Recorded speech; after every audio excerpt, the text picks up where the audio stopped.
The glass was already at his lips when the scream tore through the marble halls, sharp, trembling, and desperate enough to freeze his pulse. Ethan Hale, the billionaire whose life ran on precision, control, and untouchable power, stopped mid-movement.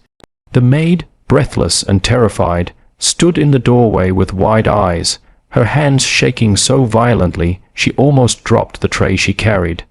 In that split second, Ethan sensed something he had not felt in years.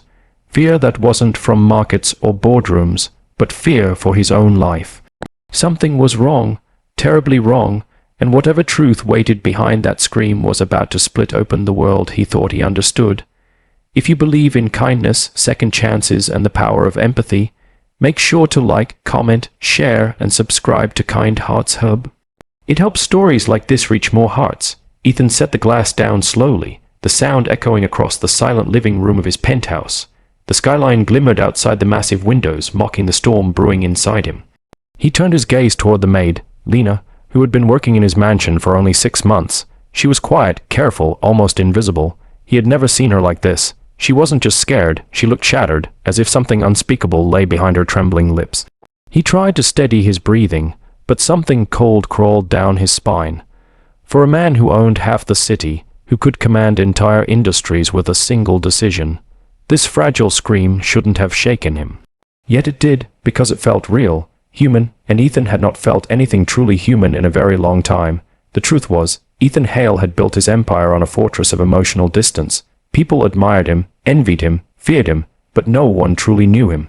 Not since the tragedy years ago that had claimed the only person he ever loved. After that, he turned his heart to stone and poured everything into his company. Money replaced emotion. Routine replaced relationships. His life became a polished machine, efficient but empty. But Lena's scream cracked something inside him, and when she took a hesitant step forward, whispering that the drink had been tampered with, Ethan's world tilted. She begged him not to touch it again.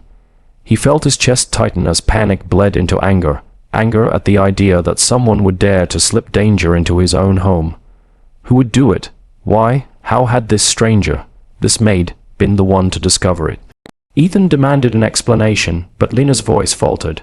She confessed she had overheard a conversation in the service quarters. Someone had been paid to make sure Ethan Hale didn't wake up tomorrow. The glass, the timing, the setup. Everything made sense in a horrifying way. The realization tore through him, sharp as lightning. Someone he trusted had tried to destroy him. But what shocked him more wasn't the betrayal. It was the maid's willingness to risk everything to warn him. She had no reason to protect him. In fact, she could have saved herself by staying silent. Yet she stepped forward anyway, shaking from fear but standing tall. For the first time in years, Ethan felt something shift inside him. He thanked her quietly, and that simple act, spoken softly but sincerely, felt unusually heavy in his chest. Gratitude was foreign to him, human connection even more so. What followed was a whirlwind of calls, security lockdowns, and investigations. Ethan's mansion filled with shadows of suspicion as everyone became a potential threat. But Lena stayed nearby, answering every question with honesty. Not once did she try to hide anything. Ethan noticed things about her he had never bothered to see. The tiredness behind her eyes, the cautious humility in her posture, and the way she always stepped aside, as if trying not to take up space in a world that overlooked her. Days passed, investigations deepened, and Ethan learned that the betrayal came from within his closest circle. A long-time business associate, someone he mentored, someone he had trusted like family. The motive was greed, of course. Ethan's empire was worth billions, and eliminating him would shift the balance of power. Ethan felt a numb ache settle in him. Betrayal wasn't new in his world, but this level of cold calculation stung in a way he hadn't expected. Through all this, Lena remained a silent constant. She never asked for anything. She never acted like a hero. She simply did what she felt was right, even though she could have lost her job, her safety, even her life. That kind of courage, Ethan realized, couldn't be bought or taught. It came from a place of genuine goodness, a place he had forgotten existed. One evening, while reviewing the final report that confirmed everything, Ethan found Lena standing outside his office. She looked hesitant, almost apologetic. She told him she wanted to resign, not because she regretted helping him, but because she feared her presence might bring more trouble.